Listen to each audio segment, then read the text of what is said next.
the point here is not so much that we make fun of these people, because actually these people are all, these are the number one people in their fields. They are the ones you would go to as experts about the future. None of us, if we project the past into the future, will get it right. But all of us do that as the only way we know to create a pathway. We misfile the past into the future. When Armstrong was on the moon, and Buzz Aldrin were, they were the two that made the first moon landing, and when they came back, of course, they were put in quarantine because no one knew what weird things they might have brought back from the moon. So they were in quarantine, and while they were there, they were shown the TV footage of their moon landing. And Buzz Aldrin turned to Neil Armstrong and said, "Neil, we missed the whole thing." Which they did. They were up there doing a job. They were not stepping back and watching this phenomenal thing that all of us saw. And that changed the world in a very profound way that was totally unexpected, because the space program produced a picture of the Earth as seen from space that galvanized the global environmental movement. That beautiful blue pearl as seen from space. That has brought the world together in a feeling that we're all on this planet together. And we have not known what to do about that yet, but we're aware of that.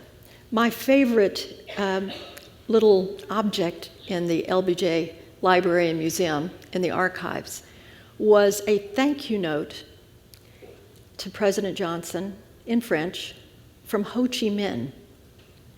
Because one of the last things President Johnson did before he went back to Texas was he sent to every world leader, including Castro and Ho Chi Minh, with whom we were at war at the time, that picture, the picture, that Earthrise picture, the picture of the Earth as seen from space.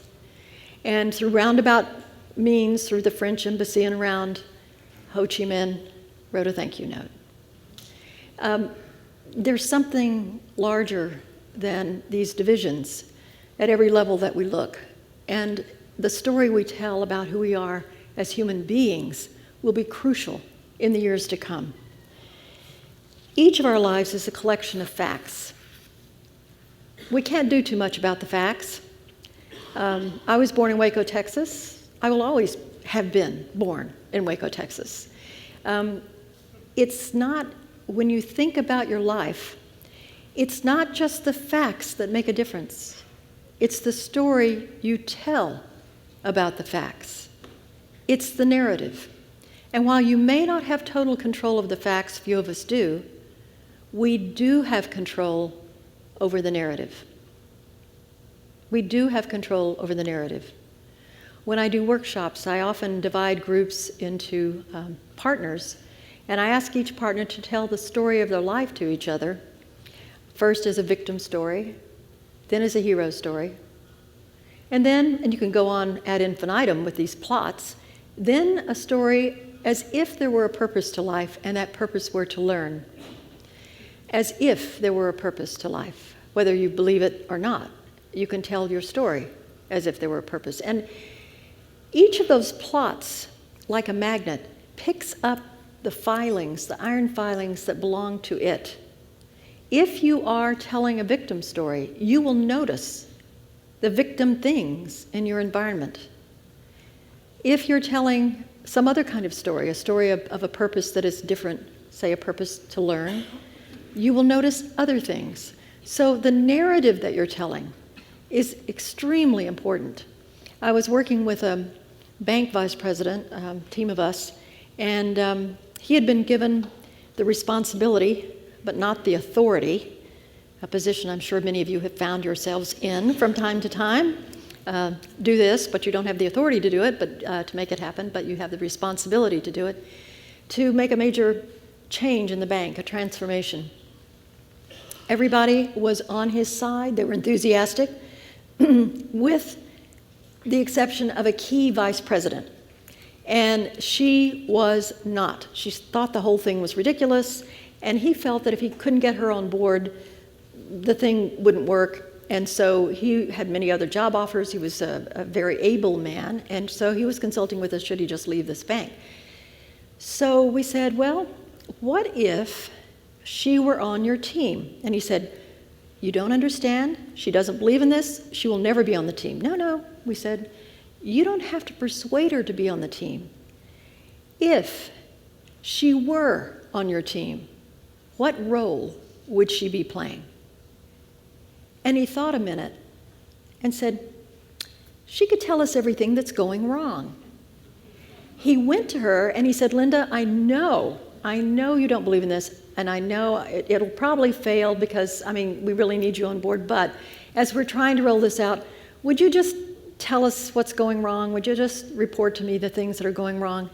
She ended up being one of the most valuable members of the team because everyone else was so invested they didn't see what was going wrong. And the transformation succeeded. But the point here was that he didn't have to change her in the least. He changed his story about who she was. He changed his story about who she was in relation to him.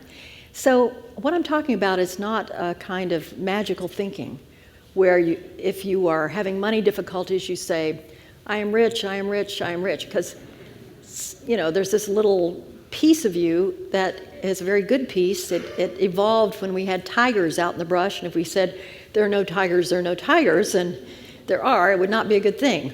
So those of us who lasted past the tigers do have this very, very pertinent little voice, such that if we say you're rich, you're rich, you're rich, and you're not, the little voice will say, no, you're not, no, you're not, no, you're not. So I'm not talking about magical thinking about facts. There is a way to say, I am rich, that is not about money.